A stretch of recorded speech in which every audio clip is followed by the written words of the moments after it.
Hey, Watch on Wheelers, got a video to show you. We took an all-terrain vehicle ride in Moab, and it was awesome. We went over all kinds of terrain. Oh, yeah, you name it, it was there. We're Dave and Karen from Watch on Wheels, and we sold our sticks and bricks to RV full-time now that we are retired. We travel with our heavy-duty truck Leroy, our two Can-Am motorcycles, our DRV Dixie, and our smart car Zippy. Don't forget to subscribe and click on that bell to be notified when we post a new video.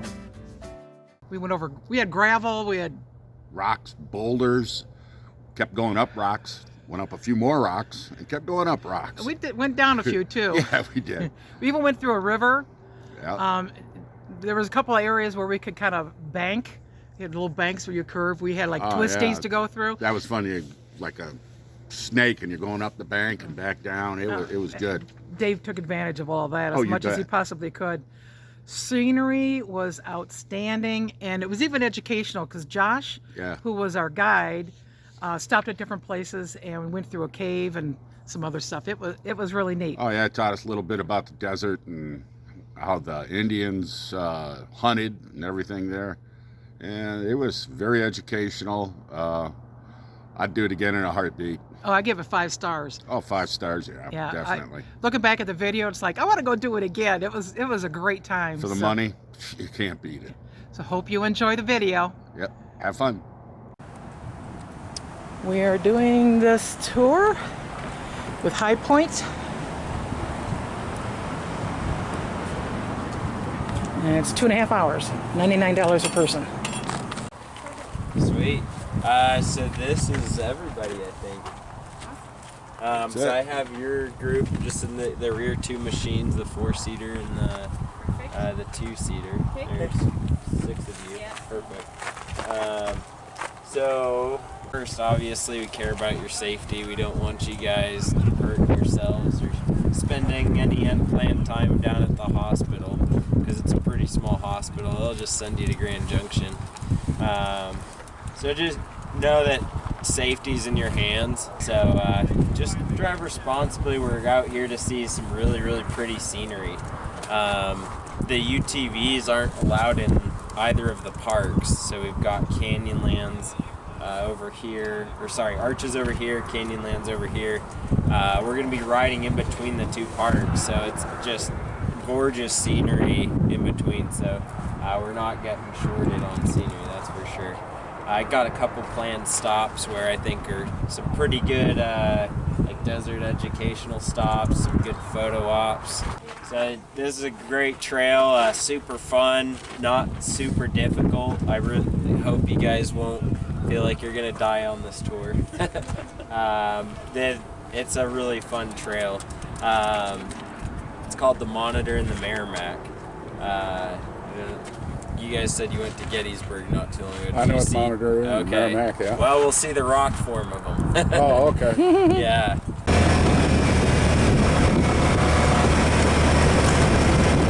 Here we go, just getting started. That's our guide in front of us.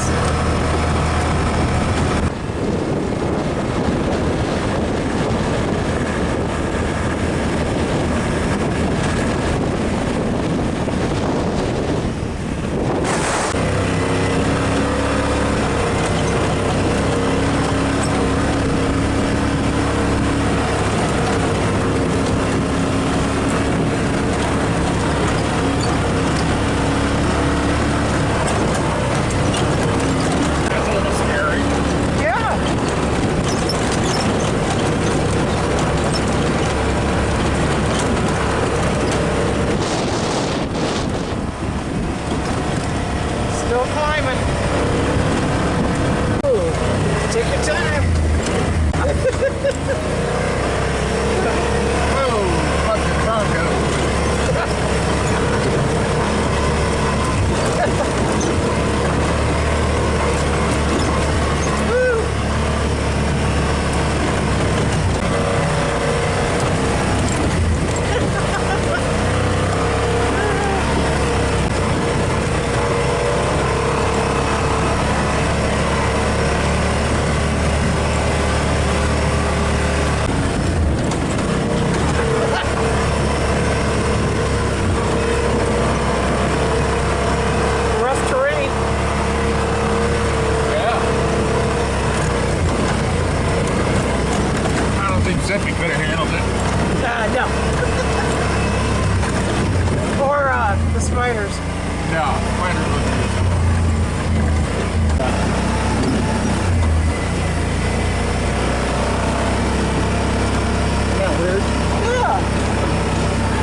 So yeah, anyway, it's a living organism that grows on the sand.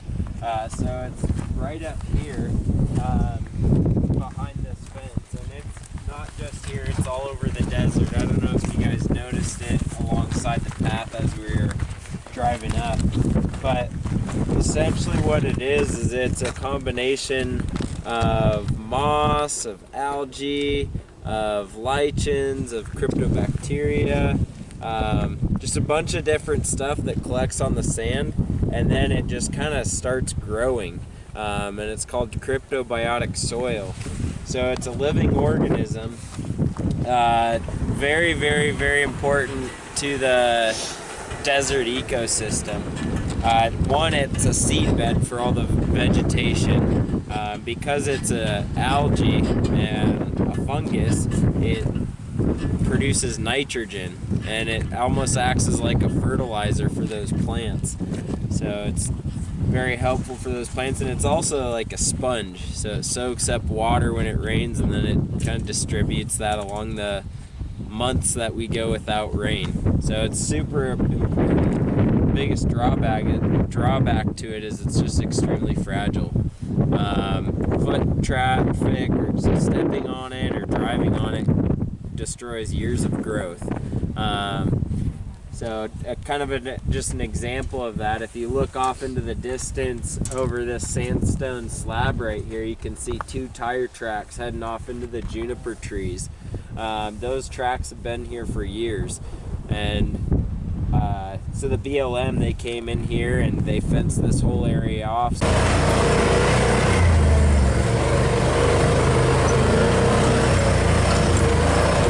Climbing the rocks today.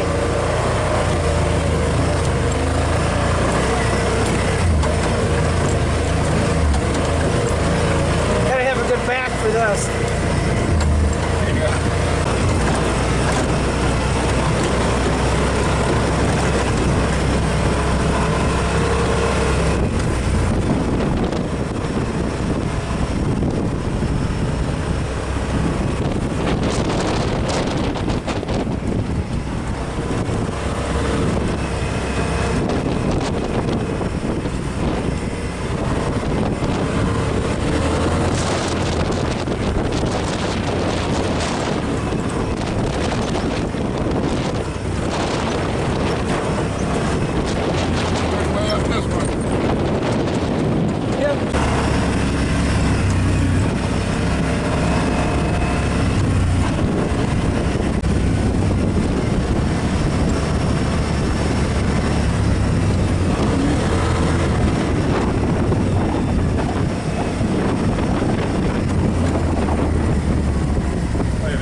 the carvings out, the rocks.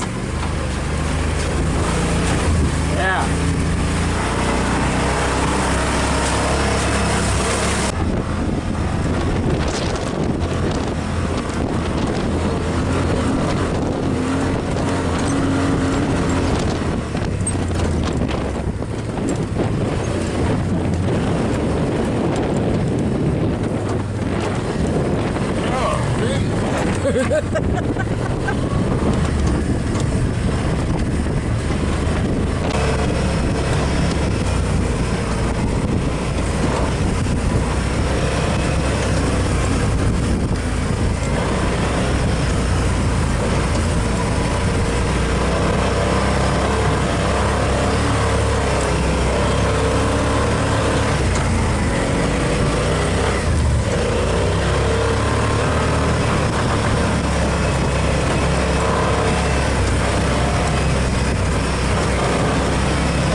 Just watch your head as you get through the middle. It's a little narrow.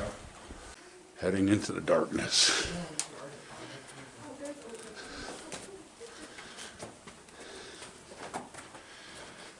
Goes through the whole mountain. In the document, sure had quite the same, yes. Yeah. Whoa. They said still too long. I didn't visit with them. They've gone over there. A lot of the hunting was done in little areas like this where you could kind of herd the animals into an enclosed area because there's no way out. So if you get, you know, a small family of deer coming through, it's pretty easy to take them down because to outrun a deer takes a long time. Being on horseback, it made it a little bit easier. There's the opening to the cave that goes through the mountain out to the other side, Yeah, that's like where we pulled up with the 4x4s. the Spaniards who brought horses. Kind of crazy, isn't Funny it? thing is when the Native Americans did not want to overhunt an area because if they did, that means the next year they'd come back. They wouldn't have anything to hunt. So they would tally how many they took out of the area and kind of keep a record of, you know, how much they could take next year, how much was in the population. Little land management. Yep.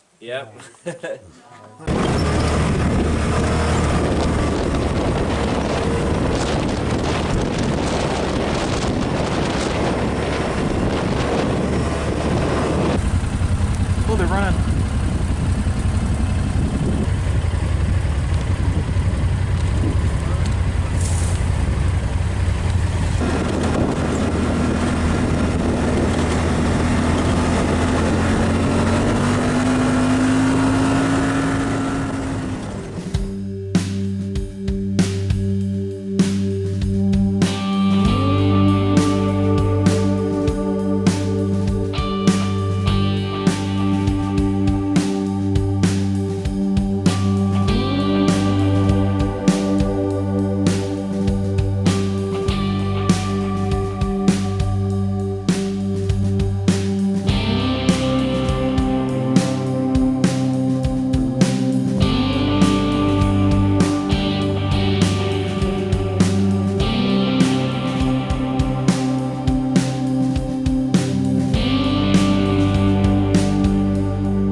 Thanks for watching. If you liked the video, please give us a thumbs up.